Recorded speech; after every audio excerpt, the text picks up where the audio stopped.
Narito na ang kwentuhan tungkol sa bahay, negosyo at iba pa. Kasama ang inyong singing realtor, Jen Kho. Hi, good evening everybody. It's Thursday once again. Ito po ang inyong lingkod, Ate Jen Kho, PHLV Radio, Bahay, Negosyo at iba pa. I hope you guys are staying home or outside but being safe. So, you know, that's all we want. And I hope you already exercise your right to vote. Please vote. If you haven't, please do. So that, you know, you cannot say na hindi kayo narinig ng, that you're not heard, whatever you want. I mean, nobody can actually complain about the result if you didn't participate. But anyway, we're actually gonna have a really, really good session tonight regarding home buying. Some of the process that we do pag bibili tayo ng bahay. Medyo pagpasensya nyo si Ate Jen tonight, baka mag-nosebleed ako kasi meron tayong guest na American. So I have to kind of speak more English tonight. So I'm gonna have a nosebleed. I don't know how I'm gonna do this. I need my Webster dictionary. But anyway, it's a joke. Anyway, let me introduce to you first. First time here on PHLB Radio. He is actually an escrow officer. For those people who doesn't know what an escrow officer, he's gonna tell us what he do and what's his part on purchasing when you purchase a home. So let me welcome Mr. Brian Hearn of Equity Title of Nevada. Hi, Brian. Good evening. Hey guys, hi. I'm Brian Hearn with Equity Title. Yep, I am an escrow officer with them, and actually just celebrated my 5 years with Equity Title just a couple days ago. So, so a little bit about what we do. We're that neutral third party for when your realtors get that contract together and they bring that to us. And what we do is we make sure that everyone abides by that contract. So we're making sure everyone agrees or abides by the earnest money, all the terms of the contract, getting all the demands together. Once that's all together, we have both the buyer and seller sign, close the transaction to record, and then disperse all the funds to the appropriate parties. So that's what we do in a nutshell. We're that neutral third party that takes the instruction and makes sure everyone abides by the contract. I see. And also, I mean, you make it sound like your job is nothing, but it's actually everything. I mean, having a good title company and a good escrow officer like you what you do is very important because it can ruin the whole contract. I've experienced that once, twice, I think even 3 times that contract almost fell through because of some of the incompetent the title company. Yeah, I mean, we definitely have to make sure that we're staying on track. I do set up my file that we're always following up and we're trying to be proactive with the transaction. That way we're ahead of the game, and if everyone wants to close early, we're there to close. But yes, we are a very important part of the transaction where we want to make sure that, you know, we're not missing anything as far as any legal if you have any rights to the property. You know, we want to make sure there's no spousal interest. If there is spousal interest, we make sure we get that taken care of, both on the buying and the selling side. So, and then there's a bunch of other things behind the scenes where we have to make sure we're issuing free and clear title to the buyer, and if there's a lender involved, making sure that it's a free and clear title to the lender as well. So yeah, there is a bunch of behind the scenes. We try and make it seem as easy as possible for you guys, the agents, and also the clients, because that's what we're here for. We want to make this exciting, you know, part of their life as smooth as possible. We do not want it to be as stressful as possible. We do not want that. Exactly. Well, since you kind of mentioned a lender, working with a lender, let me introduce one of our other guests who's also a Brian. So I got a Brian and a Brian tonight, you know. Let me all welcome, of course, again, here in our show, our favorite lender, here in Las Vegas. Let me introduce you, Mr. Brian Almero of Dignified Home Loans. Welcome again, Brian. Good evening. Hello. Yeah, hello. Welcome to everybody who's listening. I guess I'm back. It's my first time here. for the month. Oh, for the month, okay. For the month. I think you're here every other month or every 2 months. Pretty Well, we much, need, yeah. yeah. Well, we need to find out what is the rate, right? We gotta Exactly. let Yeah. everybody know what's going on. And Mhm. so that's the first question. What is the rate as of today? Well, the rate is really what you want to be. But anyways, Oh, uh, okay. Which is they're we well, need average, numbers. pretty much average with good credit scores in the 700s. It's still under 3%. You could get them at 2.8, 2.75, but if it's really high score. So they're in the low threes. So under threes. They're in under 3% right now. Average is And about that's three, but with a good credit score, of course. But even with FHA loans on under 700, you can still get them under 3%. So I would say, wow. yeah, everything right now is still really good with rates being under 3%, which is And that's without a buy down. exactly, yeah, that's without buy down, and Wow. then buying it Yeah. down will even get it lower and all that stuff. So it's great. I mean, that's why the market is pretty hot right now. It's because everybody's taking advantage of the low rates. Yeah, we're running out of house. We don't have any more. We don't have any house. That's what I mean. It's starting. It is a seller's market again right now because we don't have enough house out there, and a lot of people are moving here since we have almost everything back to normal right now. I mean, almost everything is open. We had Circa open the 28th, I think, yeah, the other night. Mhm. And they're busy. The strip is busy. I went out Oh last yeah. night and the strip is busy. I was like, okay, it's Wednesday.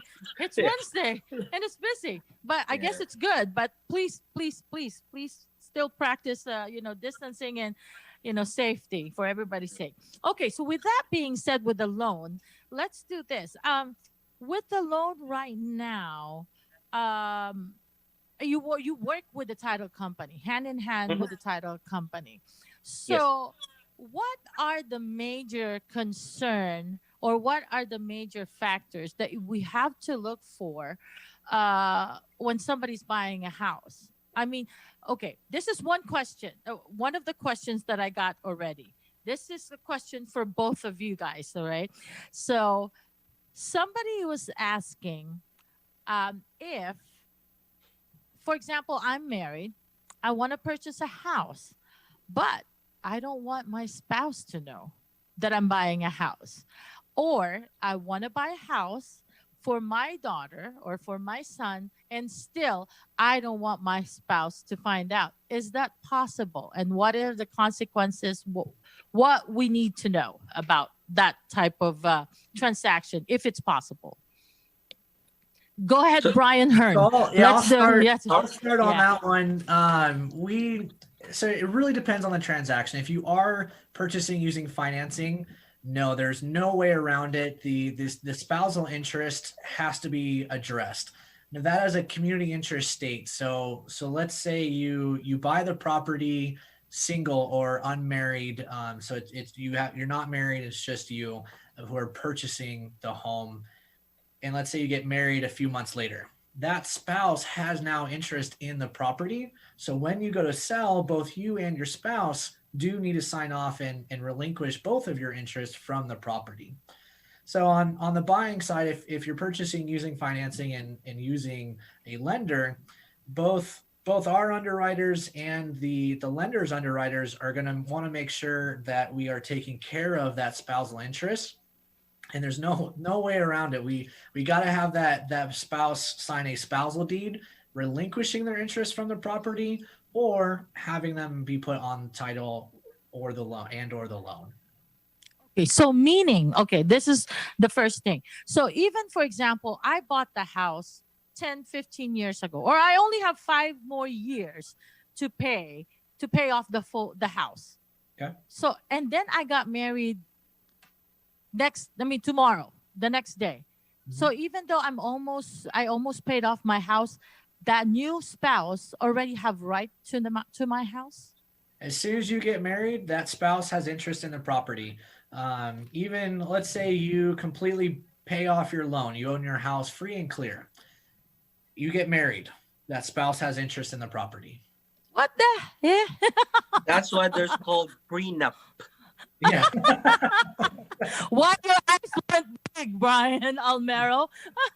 Oh my God. So see, I thought all along that if my house is free and clear, that it's all paid off before I got married, then that's mine and he cannot, go after it. So I guess because I got married in a communal state, that person still have the right to every penny I have because it's a communal state.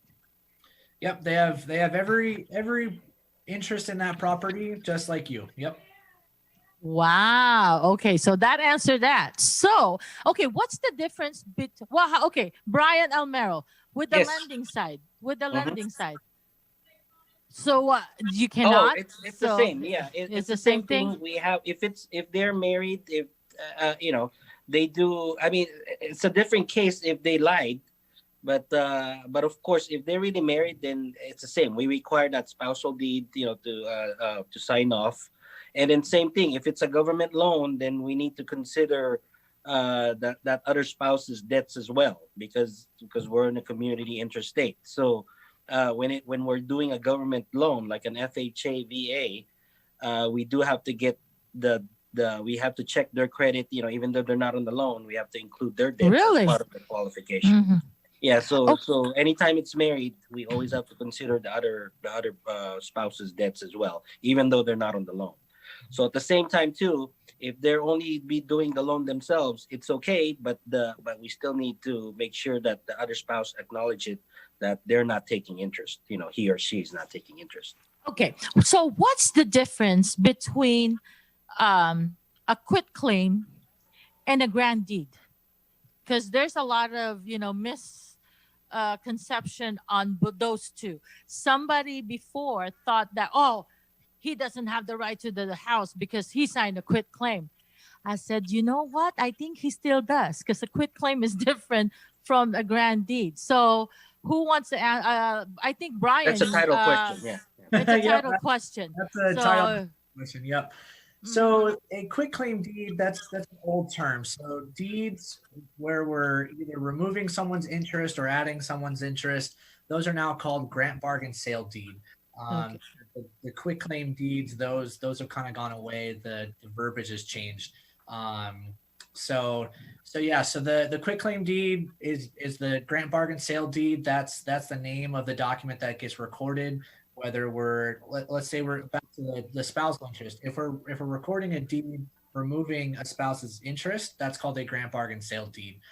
So that's the name of the document that is removing or adding someone's interest to the property. So Oh, what? that's my question too on you, Brian, is so even if they sign off on that they're not taking interest, are they still entitled for that house? No, so as soon as they sign the grant bargain sale deed relinquishing their interest of the property, they're not they're not entitled to the proceeds. They are not associated with that property any longer. Okay, so I guess that's what you need. That was your question. That's what you need Yes. is a grant. Yeah. Okay. Yeah. So it doesn't matter if you are in a communal state, you sign that paper, it means that you're not going to go after and you don't have any right to the house, even if you get divorced later on. So is that ironclad, even if you go to court? Yeah. That one. Yeah, I want to know. So that's a Sorry. great question. We actually have all our buyers and sellers sign an escrow disclaimer that says we're not an attorney, cannot advise. Ah, okay. Uh, Oh my God. Yeah. Brian Almero, you are cracking me up with this stuff. But anyway, at least you know part of it, right? So I'm anyway. just asking for a friend. Uh-huh. Uh-huh. I heard that before. Well, Brian Almero is single, so I guess he just want to know. But anyway, Exactly. so okay. So it is well, you just said it. We are not lawyers, so we cannot actually give them the 100% guarantee that the spouse is not going to go after it, but more likely it's a good proof that they signed off. So Correct. Yep. yeah, so that's one. Okay. And so, okay. Another question is, one client was asking, her credit is not that good, but her aunt credit is good. Both question for both the lender and the title. So what happened is the aunt is 80 years old though, but the aunt has some assets and some proof of income, I guess, coming from the retirement or whatever, yeah, can qualify for a loan. The one of the question is, can that aunt buy it for her? If so, the aunt transfer the rights or put relinquish her right to the title, even though the loan is under her name, just in case she passed? Can she pass it to the relative who's actually buying the house? So how would that work? If that's even possible. So Brian Almero. Okay, the so loan as far first. as in the lending, as far as on lending on the mortgage, yes, she can. So it's either a matter of buying it as an investment property or a second home. It all depends, or primary resident if she's gonna live there with her. So if she qualifies on her own, that's fine. I mean, we don't discriminate because of age or anything like that. Just because she's 80, she can't get a 30-year loan. It's not like that. Whatever it is, the current situation, we qualify him on that. So that's the first thing, yeah. And then the second thing is, of course, yes, she could put the daughter or niece on the title anytime she wants. As long as she's still on title and everything. I mean, after the loan is done, it's a matter of if she wants to transfer that title, she can. There is some conditions sometimes on the deed of trust, which is written on there to notify the lender, just some legality on it. But most of the time they're okay with it, because as long as the payment's being made, everything's okay, nothing late, or that's really at the end of the day, that's all the lender cares about, is making sure that they receive the payments. Okay, so how about It'll be it'll be fine. So okay, but as how far about as, how about Go on title, Brian? So on title, we would take the direction from the lender if they're allowing let's say the aunt or the grandma, the elderly buyer, to purchase with the niece or the younger person coming onto title with them. That's not a problem. We have that all the time where someone is on title as a non-borrowing individual, so they're on title but not the loan. So that's another option too. That again, it does have to be approved with the lender. Some, depending on the loan program, some loan programs won't allow to, at least that way, to close. But as Brian was saying, once it does close, as long as that borrower stays on title and is making those payments, everything's fine. They can add the extra person onto title. The issue comes into play when that borrower goes off of title and that loan is still there. That note in deed of trust becomes all due and payable. They have to pay off that loan before they come off the property. Okay, hold on. So meaning, if that 80-year-old grandma or aunt wants to get off the loan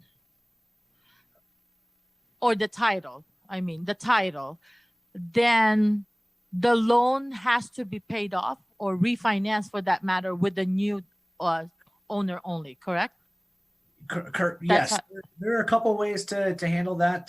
Sometimes you can assume the loan, which most likely that wouldn't be the route you would go. But yes, if that borrower, the aunt, is wanting to completely remove herself from the property, from title, she would have to pay that loan in full or transfer that loan to whoever's taking over title and to take over that loan. Sometimes when let's say someone passes, and that's what I was gonna ask.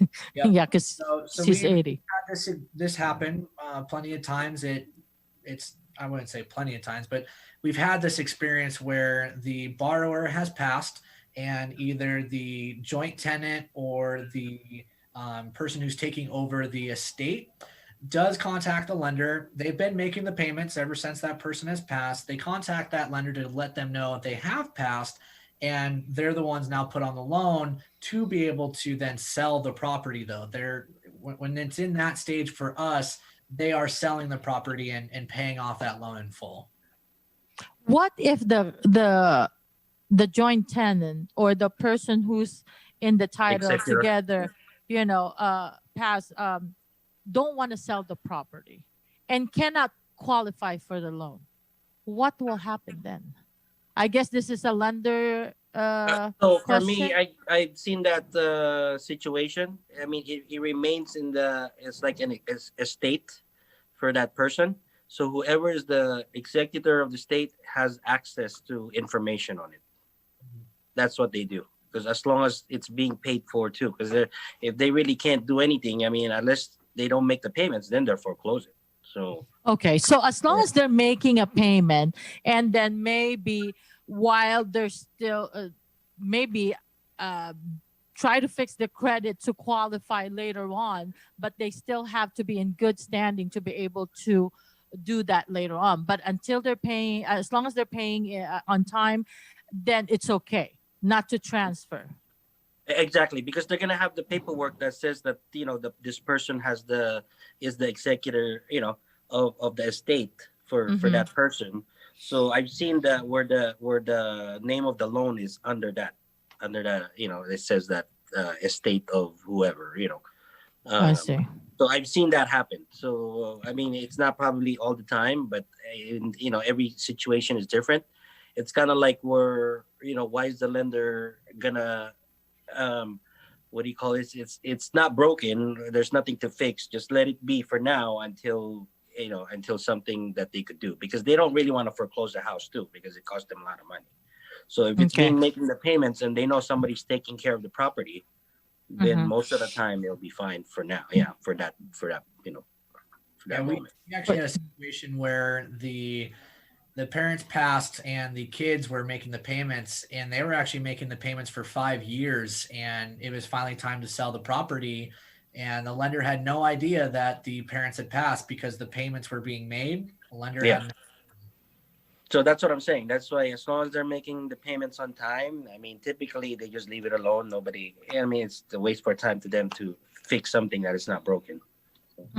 And I think what happened, because I encountered that too a few months ago, when this one is the other way around. The son passed, and then the will says that the house is gonna be taken care of, or being what you call this, is being given to the parents, whoever survived, the surviving parents, which is in this case both the mother and the father are still alive. So when they wanted to sell it, since the son passed last year and they didn't change the title to it, then they still have to go on probate. Correct. Yeah, they would definitely still have to go. In any time, depending on how they're vested on title, would determine if they need to go through probate, or if one of the tenants pass, it would go to the surviving joint tenant. So yes, in that circumstance, if it was just him on title, it would need to go to probate. He doesn't have the authority to sell that property. Exactly. And usually the probate takes how long? That's a good loaded question. This year it's taking a long time. Well, because everything is pretty much closed. Everything's been closed. We actually have 2 in escrow right now that are going through probate, and so far it's been 2 months. And they're just finally getting their court dates. So they're pretty backed up right now with the probate courts. And if you do have to get into a transaction with a probate that's going on, just know that that's going to take some time to get pushed through and finalized. I see. Yeah. Because there's a lot of concern most of the time, especially we know that the loan is pretty much 30 years, and we have a lot of buyers that still buy their home even though in their 50s or in the 60s or even 70s, because they were hoping that after they when they buy the house, that they can go ahead and leave it to the children when they pass. And so a lot of times I see this problem when they didn't have a will, And then one other thing is when the parents has 4 kids and we're dealing with one house, then they started kind of have all has all interest on the property, and but there's not enough money in there anyway or equity, then problems arises. And so that's one of the things that happens. And so it's always good to know what they could do and what could happen. In this case, it will go on probate if there's no will, or even if there's a will, because they need to find out first. The probate will find out. Correct me if I'm wrong, both Ryan, that the probate, what will happen is it will go on probate, meaning if the owner of the house pass and he has a lot of debts that needs to be taken care of, it goes to that first, right? Whatever the proceeds of the house will be going to those creditors first, whoever he owes money. Correct. Yeah. So if there are, let's say, liens, or not even liens, let's just say they're behind on trash, taxes, sewer, their HOA, all of that has to be brought current when we're transferring ownership to a new owner. So out of the proceeds of that sale, we would pay current the taxes, the trash, sewer, the HOA. If there are SIDS or LIDs, we would take care of the handling, the prorations of those as well. So, correct. If there are any delinquencies or any liens on the property due to non-payment, those do have to be addressed through the closing. So that way, at closing, everything's free and clear, and there's no issues for the buyer. Exactly. Okay. So, what else can we ask? Okay, about the escrow. When they open escrow, usually the procedure is they put the money, they wire the money, the EMD to the escrow company. And then this is again a question for both of you guys, for the people who probably asking this question, because there's quite a bit that is happening around right now with the pandemic, that the person was in contract, then because of this pandemic, they lose their job. And I heard some are getting their EMDs and some are not. Is there any law right now that I know there's a loan contingency, but this one, it's not, it's more of, it's a pandemic. Nobody wanted this. Is there a protection to their EMD right now that is happening, or still, it's still the regular contract that we follow? What I've come across, especially when we had the lockdown here in Las Vegas, Mm-hmm. was I was seeing a lot of COVID-19 disclosures and addendums to the contract that were calling out that if the buyer did lose their job due to the COVID-19 pandemic that we're dealing with, that they would be due their earnest money and the transaction would cancel. So we unfortunately did experience some of that when we had those lockdowns.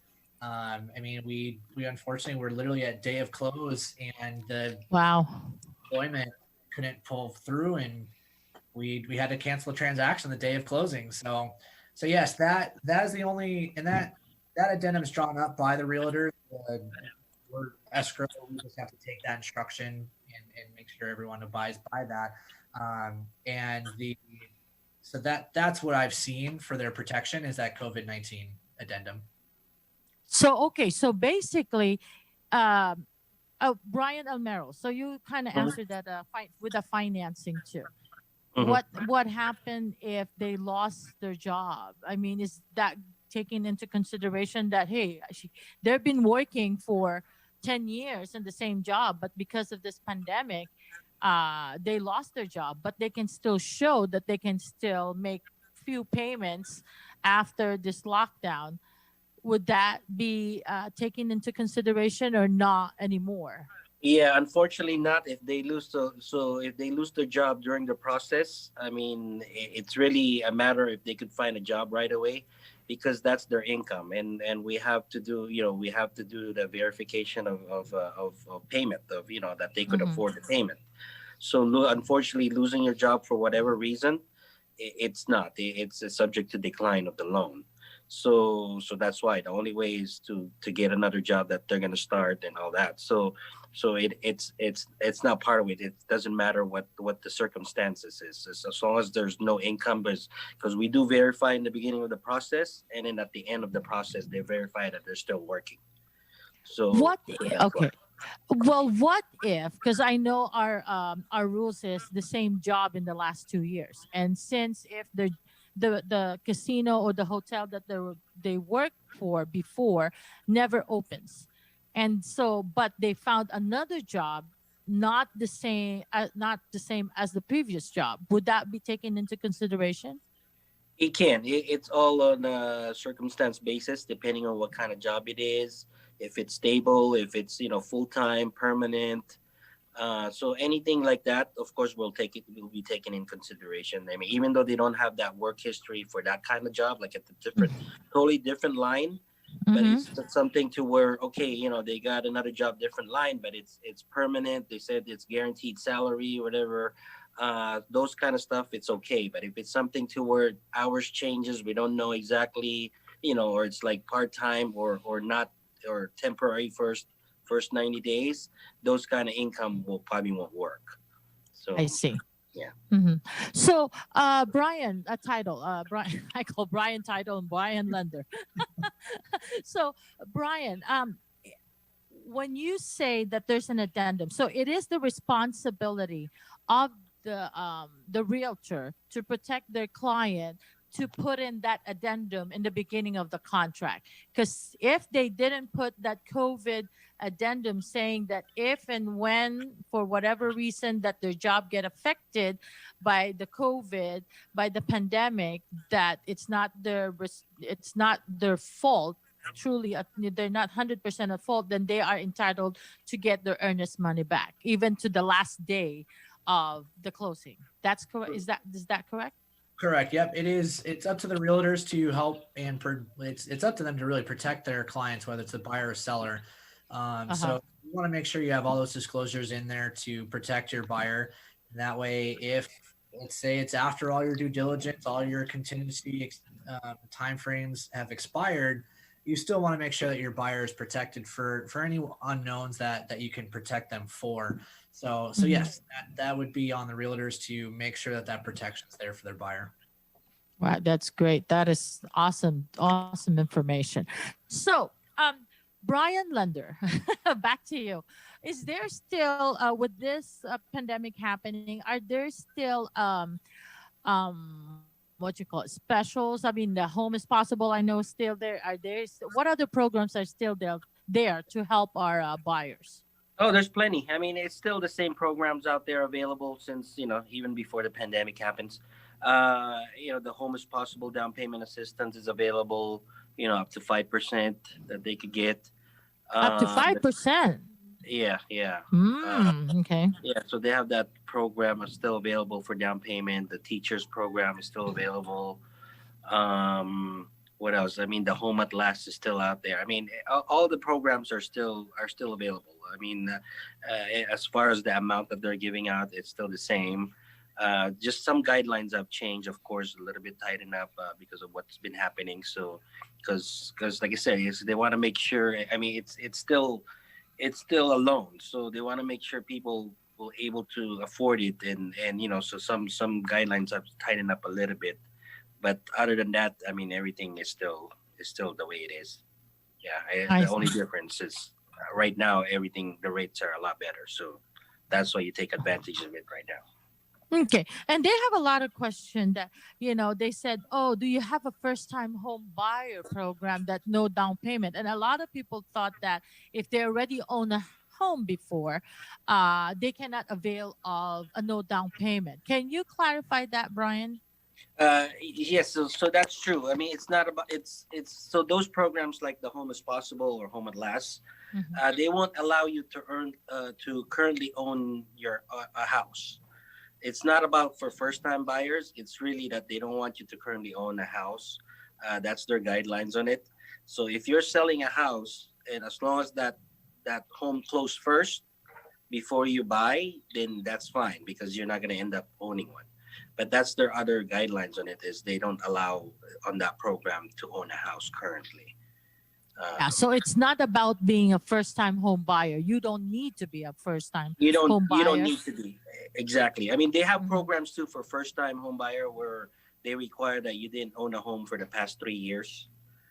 So technically, anytime you, that's how they classify first time home buyers is anybody that didn't own a house for the first for I mean for the past 3 years. And what's the difference between the first-time home buyer program and the Home is Possible program or Home at Last program?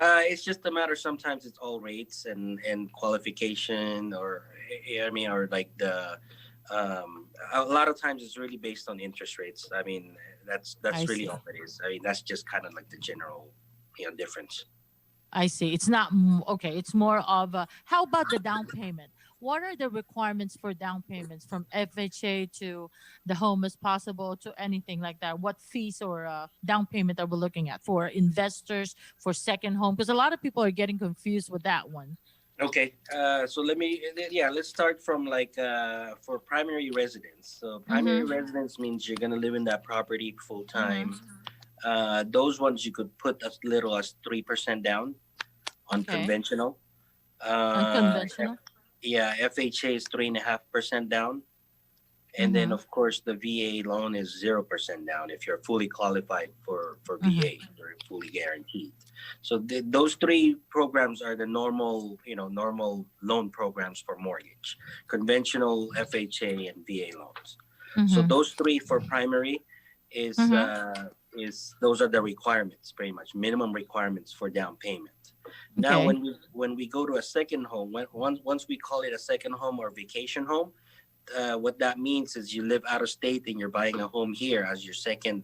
They have a primary out of state somewhere else, and then you come here visit and do your vacation. And you want to buy a house, so that's what's called a second home or vacation home.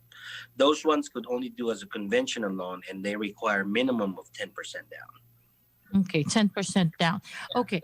I just want to clarify too, because some people will say, no, it's going to be my first home because I don't own a home. For example, in California, I have a buyer Mhm. that lives and work in California right now, but she's just renting a house. And she said, "Oh, Jen, I want to buy a house in Las Vegas." I said, "Yeah, Mhm. that is considered a second home." "Oh, no, no, no, no, no, it's not. I never owned a home before, so this is my Mhm. first time, first home, and then first time home buyer." So, can you explain that part? So that's what I'm saying. That's the confusion right there, because when you call it a second home, they think it's a second time that or the Mm-hmm. second house that they're gonna own. Mm-hmm. That's why it's just called kind of like a second home, but really it's either second slash vacation home. That's what it means. That Mm-hmm. technically second home means you're gonna visit there like 6 months throughout the year. So that's what a second home or vacation home is classified as.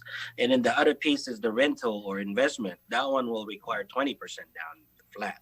Oh, I mean, oh. technically, yes, you could do 15% down on it, but it's really tough to get those loans approved. Um, but typically it's 20% down on an investment property that you're gonna rent out.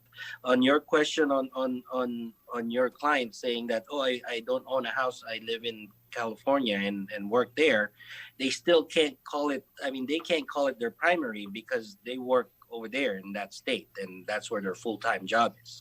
So it doesn't it's not gonna make sense whether, oh, are you gonna live in Las Vegas but your job is in California, unless that's the kind of job where you could be at home or whatever it is that it's remote. Then it's okay. But it's kind of like a job where you have to go in an office where it's located in California where you live. Then that one, it's not going to pass as a primary regardless, because you have to be there full time, not on the house here. So I see. Yeah, that's what I kind of told them, but that's why I got you guys, the experts, so that they don't. Yeah. So yeah, you don't know anything because you're just a realtor. I want to hear it from the expert, which is the lender and the escrow officer. So okay, so that is what can you tell guys? What is your maybe what do you call this? What can you suggest or what you call this? I'm trying to look for a proper word. I don't know. I don't have a script here. Um, what can you advise? There you go. My God, some simple words sometimes it's just flowing on my head. What can you advise on people who want to purchase a home, especially on this situation right now? Brian Lender, let's start with you. My advice on buying a home is this is the perfect time. I mean, well, technically, any time is a perfect time if you have the need. If you're renting and figure out really how much you're paying in rent. I've said this so many times that let's just say you're paying 1,500 a month on Mhm. rent. I mean, that's kind of like a mortgage for minimum down payment of 270. Around there, Mhm. less than 300. So why would you rent if you could buy? I mean, this is the time right now. I mean, interest rates are pretty much all time lows. I know it is a seller market that it's okay, but that's fine because this is a long term investment. You're every time you make that mortgage payment, you're gaining equity on your house, versus to a rent where you're giving the equity to the landlord. Exactly. So Yeah. so I mean that's the thing. That's why would you do it if you could just own your own home and build equity. I mean, the house is the biggest investment and the most safest investment that you would ever make in your life. So I mean, it's a win-win situation whether if the prices are high at the time that you buy or the prices are low at the time you buy. It's a long-term investment, so it doesn't matter. All it is that you look at it is really if you could afford the payment, and Hmm. and then and then you keep it as your investment, for long term, because it goes up and down. So you don't really lose anything until you sell. Of course, if you sell low, then what you got it for, then that's kind of like you're feeling that you lost money, but technically it's not, because you still have plenty of equity in there because you pay down a lot of the principal. So you Hmm. still gain it back. You don't look at it to where, oh, I bought it for 300, now it's 250. And the only time you would do that if you actually sell at that time. Exactly. So Exactly. that's why. So that's why it's not to where you're gonna really lose money, because in the long run, you're still gain that equity to where your balance on your mortgage at that time is only $50,000. You sell it for 250, you're still having 200 in your pocket. Hmm. So that's why, I mean, that's the misperception of every people, like, oh, I'm not gonna buy right now because it's high. But if it's something short term, then of course I wouldn't suggest that. But if it's something where you're really gonna live in and keep the house for a long time, then it's still the best investment that you would ever make. And So yeah. that's why. And then even for somebody who owns a house now, why not buy another house for investment? And they're saying the same way to where, oh, because it's an investment. If I sell it, I might lose money because it's worth less now. But it's not, because first of all, if you keep it for so many years, it's not you that's making the payment. It's your renter that's Exactly. making the payment. They're the ones building equity for you. So how did you end up losing money? Exactly. So And if you did a no down payment, right? No down payment. What is the yeah. qualification of no down payment? Just for people to understand, because they thought, oh, they said no down payment, so I want to buy a house, no down payment. It's So not that. it's really, yeah, it's really like it's not a no down payment. The only no down payment is that VA loan, Okay. the veterans, the VA loan that's the only really program that doesn't require any down payment at all. They're just saying that's no down payment is the term. Typically, there is still down payment. You're just getting it from another source, like a nonprofit, like that program, that Home is Possible, a down payment assistance program. They're just the one helping you make the down payment. Mhm. So, but there's still a down payment. It's just not coming from you as the buyer, or as the borrower. So Mhm. that's just the misimpression of it, that's saying that it's no down payment. There is still a down payment. It's just not coming from you. It's coming from assistance, from down payment And assistance. and what is the minimum requirement to avail that assistance of At that down payment? assistance, it's at least 640. Credit Minimum score credit has to be. score. Yeah, Hmm. at least 640. Maximum income, whoever's on the loan, it's 98,000, a little bit over 98,000. So those are the two main criterias of it. Um, what else? I mean, that's pretty much it. And like I said, like, no, they can't have a home, currently own a home, whether it's a rental property or something. But as long as there's something, a home under their name on title, even though they're not Mhm. living in there, let's just say, like what your instance, like the grandma and the niece, and then now the niece wants to buy her own house, but she's on title on that house. That's still an owner, so that's not going to work. So typically, that one you have to take out your name first. I mean, all that. So those are the really three major criteria on that: is the credit score, the income, and then making sure that they don't currently own a home. Okay, for that income of 98,000 plus and minus, is that for a husband and wife or Yeah, just it could for be a total on a the loan. total? Like, That has to yeah, be a total. So yeah, meaning if the wife is making 60,000 and the husband is making 60,000, they can't do that anymore. exactly. Yeah, Yeah, exactly. It's not going to qualify for that program. Yeah. I see. Okay. So that's just one and let me go. And how about you, Brian Title? What advice can you give the buyer or even the seller for that matter to make your life a little easier for that matter?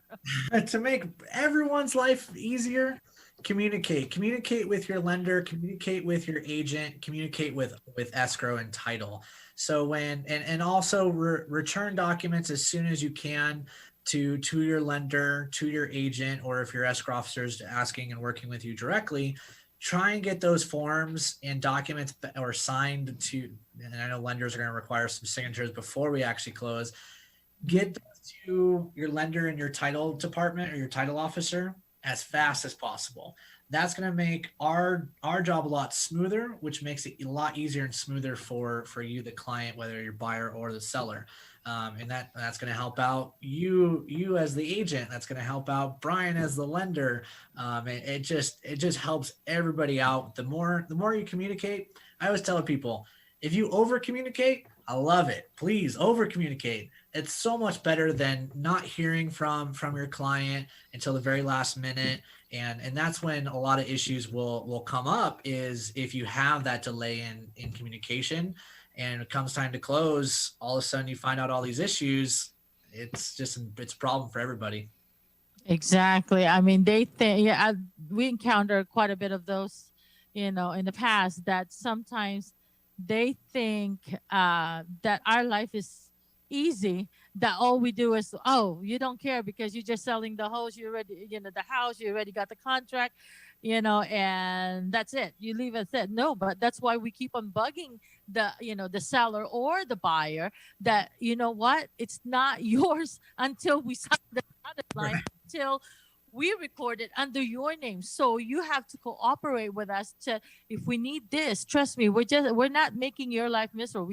We're asking this to make your life easier, to close Yep. better, to close easier, you Exactly. know, Yeah, we're not requesting this stuff to just just because. just because hey, I need you to fill out these 10 pages and I'm not going to do. Yeah. No, that'll never happen when we're asking for documents. It's because we do need them to push the file to close. And there's a lot of documents that we'll request as title that the lenders need, that they're not reaching out directly to the clients for. So we all do work together, and the better we work together and communicate with each other, the smoother the transaction will be. Yeah, exactly. I mean, also one of the example was, like I said, that before, the person thought that he's divorced, but he was not divorced. So we had to track down even the ex. Well, not the ex yet. That with that matter, they're still not divorced. And this was 30 years. Can you imagine? Yep. Where can I find the still current wife 30 years ago thinking that they were already divorced, right? So that thing. And then one incident that we had too is somebody started getting upset of signing, the signature where they have so many different names. I said, this is not me. I didn't sign. I didn't use this. Yeah, if AKA. affidavit, Yeah. There you go. AKA. I was like, that was pulled on your credit report. We got nothing to do with it. That's what it says on your credit report, that there's so many aliases and AKA in there, whether they made a mistake in typing. They just want to make sure that, I mean, we don't know. That's just the rule that we have to follow. Don't get upset. We just need to close this, and that's what it is. So there's a lot of things that, but communication, I truly agree with that. That communication is really, really important. Let me just say hello to Tita Josie Harrison, of course, the mother of Jokoy. She's listening, and she said, "Good advice, you guys. Thank you very much." And Kuya Ruel of Cavite Association, hello, and sino pa? Of course. Hi, Maria. How are you? Very good singer. Kuya Derek of Alaska. Hello, hello. And of course, one of our good and successful realtor here in town, Sis Mila Kempsky. Yeah, I've been watching also. She said very good. And there's a lot more. Sorry, I'll just say hello to you guys after we we get done here. But guys, you know what? Thank you very much for gracing the show, and thank you very much for the good advice. I mean, it's always nice to know that the people that that is in position really knows what they're doing and what they're talking about, and guys, say hello to your listeners, or if you have anybody, because they can rewatch this can be rewatched later on, so say hello to anybody you want to. And again, thank you very much. I hope you guys can guest again next time. If we have more questions from the listeners, go ahead, Brian Lunder. Oh, me first? Yeah, Okay. you first. Well, well, whoever's listening, hello, and thank you for listening, whether it's today or tomorrow or next week, because I know it's going to be replayed. But anyways, yeah, so we did give some good information. Thank you, Brian Hearn, for the title stuff. I mean, I learned personally too as well. Yeah. But but anyways, any lending questions, mortgage, home financing needs, I can be reached at 702-327-0101. That's Dignified Home Loans. Once again, that's 702-327-0101. Any questions about home financing, refinancing, buying a home, anything, or if you guys just want to talk about problems, I'm here too as well. What? What do you mean talk about problems? What the heck? Okay. You don't charge an hourly rate for I'll those. be a counselor as well. There you go. Yeah, a counselor. Okay. And of course, I know Brian Hearn, the client cannot go directly to you with that matter, but say hello to our realtors here in town. I always suggest for them to go to Equity Title, because me as a realtor, I get paid right away because of this guy. All my closing package is at the office right after we recorded. So that I can guarantee you. And you can talk to him and ask him anything. And I'm sorry, Brian, if sometimes sometimes I just text you. Sometimes I don't even realize, oops, it's 6:00. You're close already. But you know what, guys? He still answers. So go ahead, invite our other realtor friends who's listening right now. Yeah, of course. Well, yeah, thank you for having me on the show. I would definitely love to come back. And I love telling everybody about title and escrow, because there's so much to learn, and there's so much that goes involved. So I love teaching people about what I do and kind of the process that goes into it, because there's a lot of behind the scenes that we do to help keep it smooth. And so, yeah, so thank you everyone who's watching and who's watching in the future. Hello to my future self and future viewers. And still ask me questions, even if you're not in contract, or you have a buyer who's interested in a property. We can do a property profile. We can run a prelim. You do not have to have a contract to run a prelim. All a prelim does is show everything currently of record. So yeah, so reach out to me. My number is 702-685-3388. And my email is team, TEAM, my last name Hearn, HEARN, at equitynv.com. So yeah, I'm definitely here for questions. I'd love to get questions, because the more you guys know, the better you can inform your clients, and it's just better for everybody. So yeah, thank you so much for having me on. Thank you very much, Brian Hearn, and thank you very much, Mr. Brian Almero. Guys, thank you very much for listening in, for tuning in. And if you guys have any concerns, questions, or anything like that, you can go ahead and give your questions to PHLV Radio, our app at the Facebook. We are on Spotify. We are on Alexa. Kuya Yo, where else are we? There's so many platform already, Kuya Yo. I don't remember everything. So let our listener know. Are you there, Kuya Yo? He's the owner and CEO of PHLV Radio. Hello? Kuya, I put you on the spot, Kuya Yo. I'm so sorry. But anyway, guys, thank you very much. Again, we would like to inform everybody the Philippine Consulate Office are being bombarded of a lot of requests. Please, have patience and understand the situation. The consulate is actually working even Saturday now just to accommodate everybody. They are still on 50% capacity, and they're also working on a skeletal force. So please have patience. Please understand. If you have any question, please go to philippineconsulateLA.org. That's philippineconsulateLA.org. And again, thank you very much for our Consul General Adele Cruz for all the help and the patience too. And so, with that being said, please visit the new casino in town. The all-adult casino Circa is already open. So, guys, thank you very much again. For my guests, thank you very much, Brian Hearn, Brian Almero, Kuya Yo. Thank you very much to our listener. Thank you very much. Till next time, next Thursday. This is your Ate Jen for PHLV Radio. Bahay Negosyo, di ba pa? Bye! Thank you. Thank you, guys. Bye-bye. Thank you. Bye. Bye-bye. Thank you.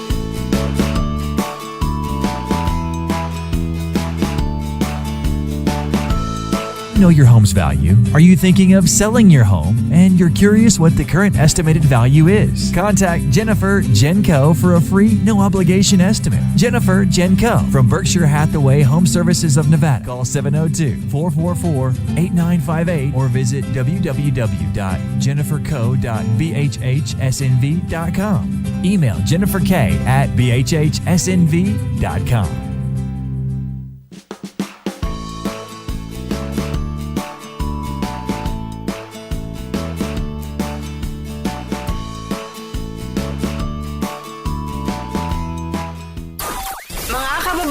Las Vegas. It's finally here. This is where PH, The Philippines, meets LV. Las Vegas. PHLV. Now, listen to what makes you, you. PHLV. News, entertainment, and lifestyle features. Live broadcast from your favorite Pinoy hangouts in Las Vegas. Most of all, listen to your kuya, Tito, tita, Tay, nay. Tayong mga Pinoy, we now have a radio station. Home to the fastest growing Filipino-American population in the United States. Nevada welcomes PHLV Radio. PHLV Radio. Pinoy's in Las Vegas, makinig na! Follow PHLV Radio on Facebook, Twitter, and Instagram. Or listen to us on phlvradio.com. Or download the app from the App Store and Google Play.